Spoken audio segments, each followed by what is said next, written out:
Hola, empezamos hoy la segunda clase de la unidad 2. Soy la profesora Bosquiroli y hoy vamos a tratar sobre un tema, probablemente el tema más central de esta unidad, que es la noción de signo lingüístico y sus características. Recuerden que antes de escuchar esta clase les habíamos pedido que por favor leyeran de Vitale el capítulo 2, la Fundación Saussuriana, la sección 2.1, que está entre las páginas 61 a 70, y posteriormente a la clase, entonces, una vez que hayan terminado de ver las dos partes de la clase, lean, por favor, las siguientes partes del texto de Saussure, que es las páginas 80-82 de la introducción y del capítulo 1. En las páginas 182 van a ver la noción de semiología y del capítulo 1, la 137 a la 142. En la clase de hoy vamos a dividirla en dos partes, entonces van a ser dos videos separados. La primera parte es hasta la filmina número 11, donde vamos a ver la noción de signo lingüístico y la de significado y significante asociados al signo lingüístico. Y en una segunda parte, es decir, un segundo video, verán desde la filmina 12 en adelante los dos principios asociados al signo lingüístico, que es la arbitrariedad y la linealidad significante, y luego volveremos sobre una noción que quedó pendiente de la unidad 1, que es la de la semiología como disciplina. Entonces, vamos a recapitular una noción central de la clase anterior, sobre la cual hoy vamos a elaborar, que es la noción de lengua. Recuerdan que Saussure plantea en el curso de lingüística la necesidad metodológica de separar aquello que es esencial y susceptible de ser investigado científicamente de todos los fenómenos posibles de estudio del lenguaje, eso que llama la materia del lenguaje.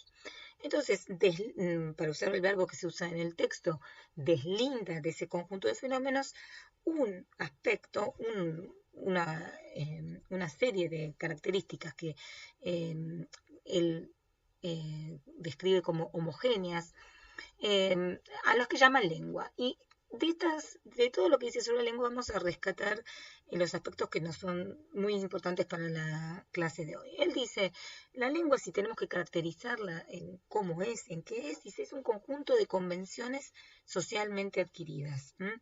Un conjunto de convenciones socialmente adquiridas, es decir, que adquirimos mediante la exposición a las interacciones con miembros de la sociedad a la que pertenecemos.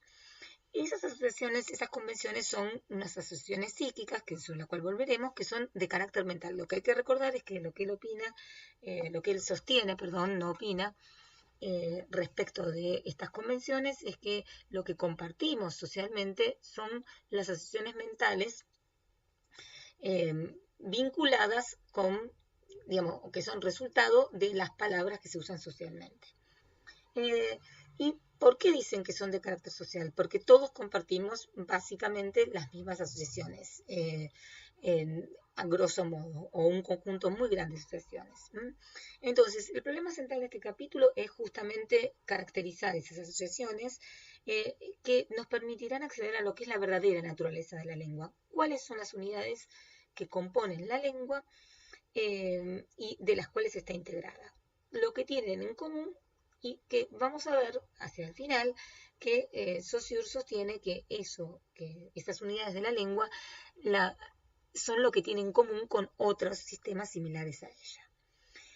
Antes de caracterizar exactamente las unidades de la lengua, Saussure procede de un modo similar al que procedió en la introducción, en el sentido de que despejar aquello que no es de lo que es. Entonces, lo primero que hace Saussure es descartar una noción de lengua, que era la noción predominante en el momento en que Saussure plantea su teoría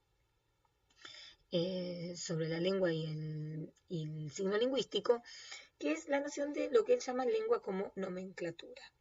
¿A qué se refiere esta noción? ¿Qué quiere decir? ¿Qué es una nomenclatura? Una nomenclatura es un listado y referido a la lengua, pensar que la lengua es una nomenclatura implicaría sostener que la lengua es básicamente un listado de palabras que se corresponden a objetos del mundo. Es decir, em, un- no estaría pensando, fíjese, ya no estaríamos hablando de unidades de carácter mental, sino unidades concretas, con cierta realidad física, simples, dice él, unidades que funcionarían como etiquetas de objetos o de ideas que preexisten esas unidades. Es decir, la lengua lo que haría es poner nombre a objetos o a ideas que ya existirían de antemano. Y Saussure descarta de plano esta idea por varias razones, pero vamos a rescatar dos motivos que son los más sencillos de explicar y que son dos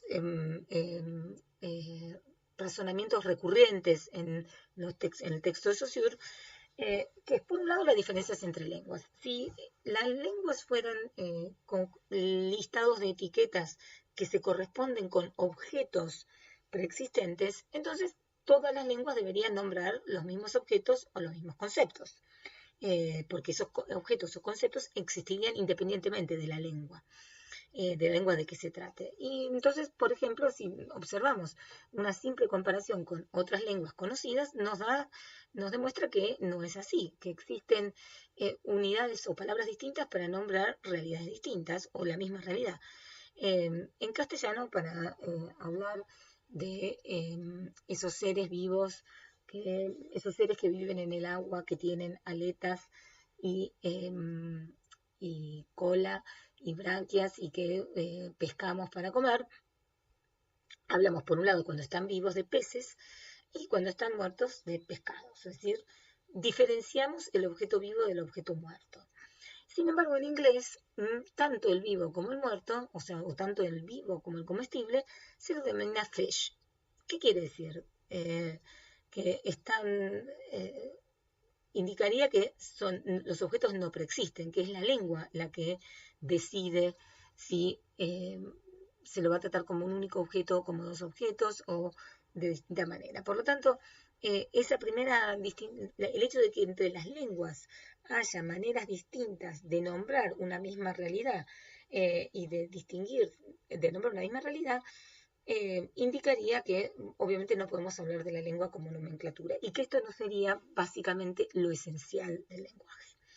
Y por otra parte, dentro de una misma lengua, las lenguas evolucionan y justamente van produciéndose modificaciones y desplazamientos tanto en los nombres que se dan como en aquello que se denomina.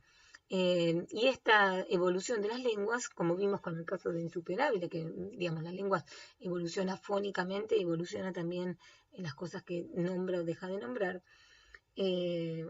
entonces eso también sería un argumento en contra de esta noción.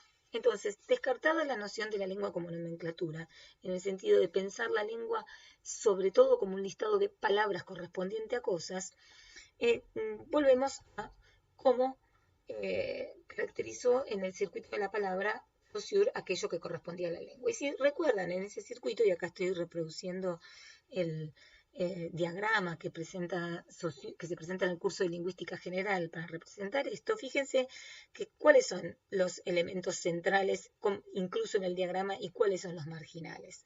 Saussure coloca como elemento central del circuito de la palabra y por lo tanto lo correspondiente a la lengua a el momento en donde se asocia un concepto, una idea, con lo que él llama una imagen acústica, que recuerden que la imagen acústica era la huella mental, el recuerdo que tenemos grabado psíquicamente o mentalmente del sonido de una palabra.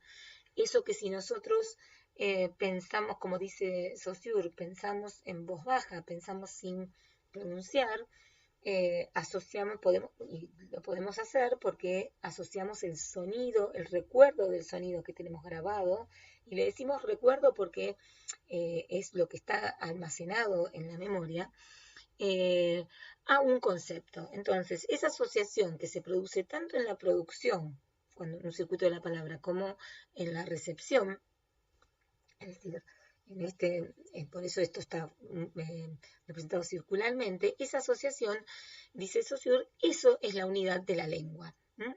Entonces dice, la unidad de la lengua es una cosa doble hecha de la unión de dos términos. Y a esa asociación, en el capítulo 1, Saussure la va a llamar signo lingüístico.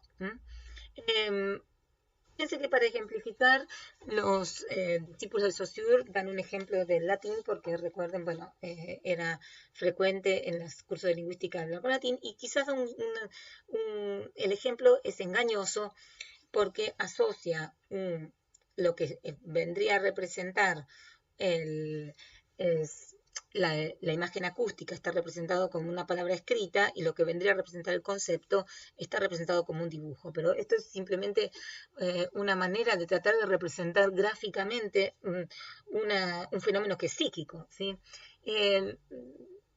Nosotros tenemos creo que es fácil también de reproducir, de pensar, cuando Homero Simpson imagina una rosquilla y se dice internamente, rosquilla.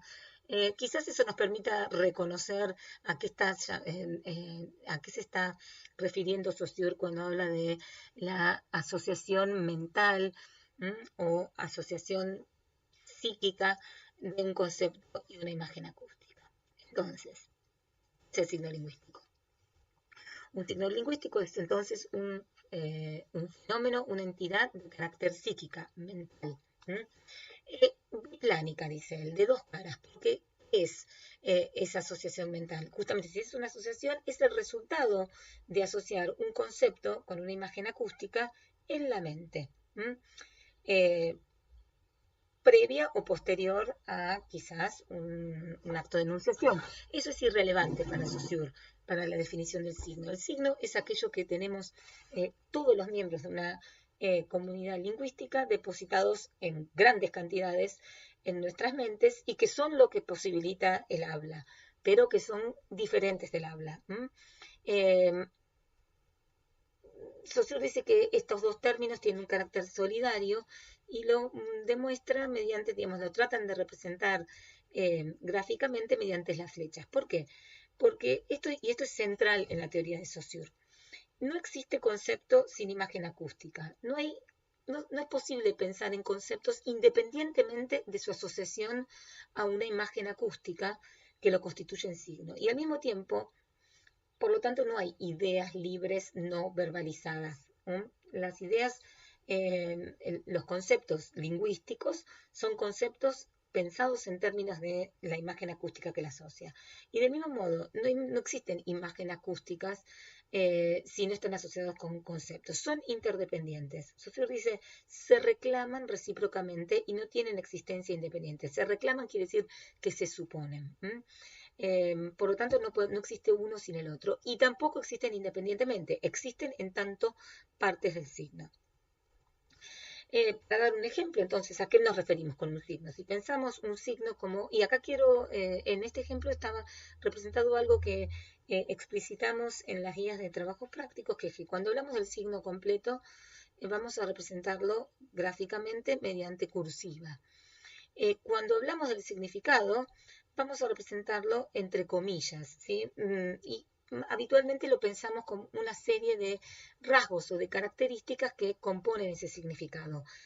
Lo más sencillo a esta altura de nuestro conocimiento de Saussure es pensarlo como la definición. Por eso pusimos entre comillas la definición. Mientras que el significante es, en otro momento del texto Saussure lo dice y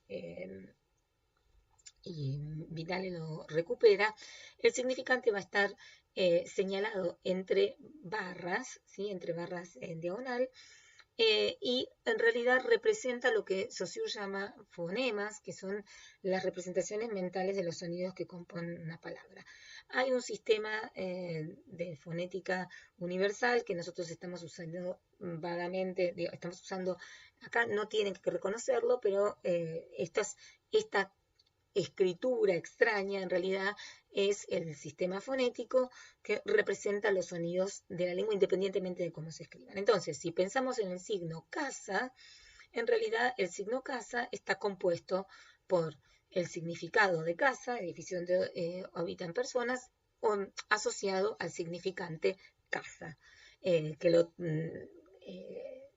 que es la huella mental de la palabra casa, que es distinta de todos los demás. Entonces, ni casa como significante existe independientemente del significado de casa, edificio donde habitan personas, ni ese significado independientemente del signo. Así podríamos hacerlo con todos los signos que componen la lengua, componen una lengua y que cada miembro de esa comunidad que usa la lengua tiene depositado en su mente.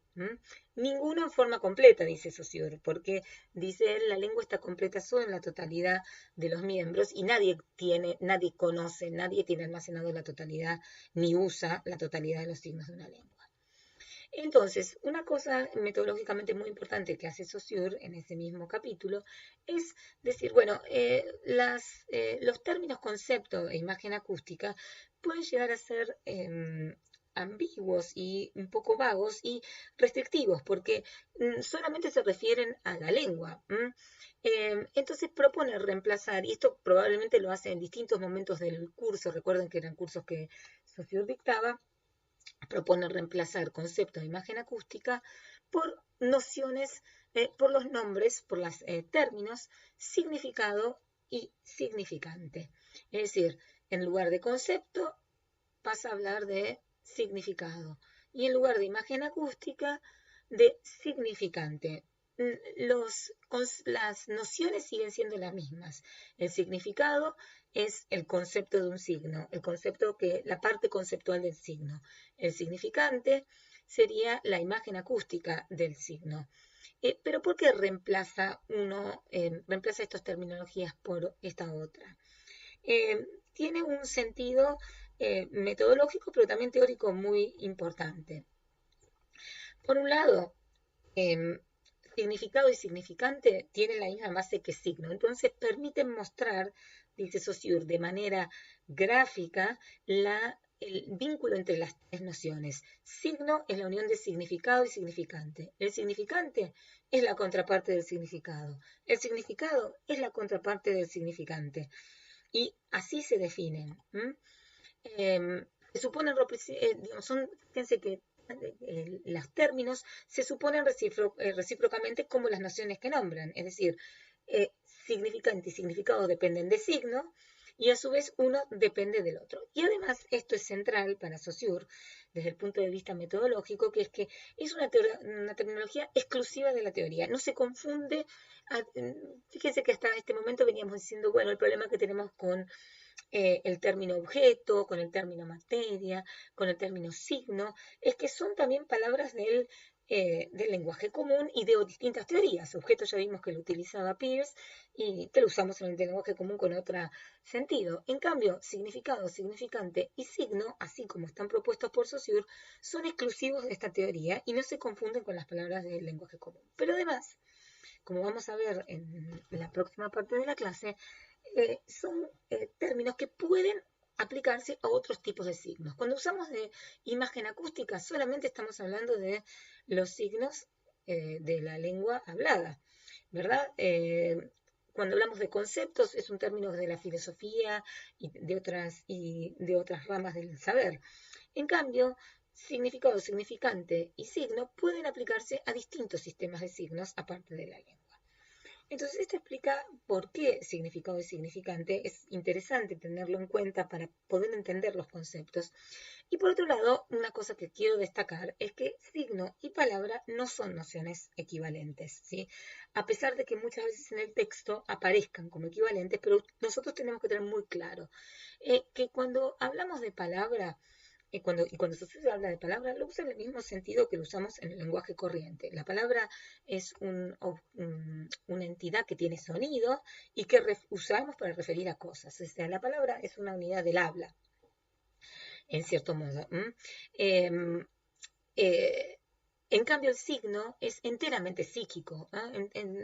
Cuando hablamos de signos estamos hablando de entidades mentales.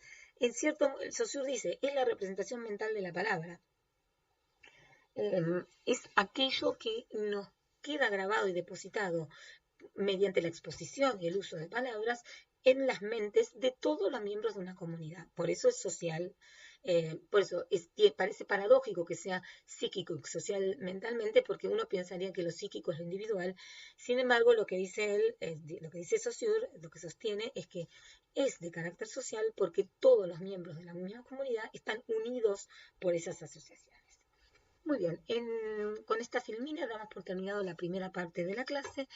A partir de la filmina 12 comenzamos con la segunda parte, que es la caracterización del signo lingüístico.